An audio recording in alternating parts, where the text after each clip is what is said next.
I'm wondering if we're starting to see the end of woke. I'll give you one sign from America's top 4 papers of the cultural elite.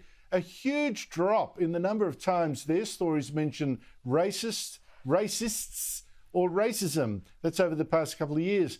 Here's another sign, a report in a book trade magazine from the Bologna Book Fair, quoting publishers saying after a number of years where earnest books, especially on weightier topics and feelings, dominated, publishers are on the lookout for fun books, and there's a move away from issue books for all ages. Do you think we're over peak woke? No, I don't. I think this may be an ebb in proceedings, but unfortunately, this will be a Sisyphean struggle for the next 20 or 30 years, Andrew. And the reason it will be is because the progressive or the illiberal left have so effectively taken over the education system and the education institutions. I think the better example is what we're seeing on college campuses from Sydney all the way to Columbia in the US and the UK.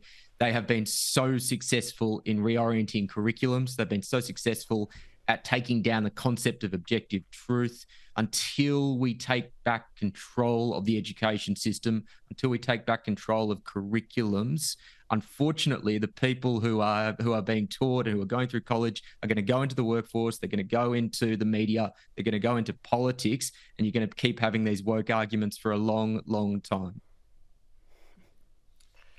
Well, Danica, Will just took an enormous fire extinguisher to my tiny spark of hope.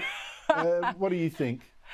Oh, look, Andrew, I really admire that little glimmer of hope I can see in your eyes, that you think that woke could be dying. But I've got to say, I completely agree with Will on this one. Wokeness is not dying, though I will give you credit for this one. The publishing industry has been copying it for some time. I was reading that there was one book that a famous actor put out, Elliot Page, about transitioning. That book was given a $3 million advance. It sold 68,000 copies. It was a complete flunk. It was a shocker.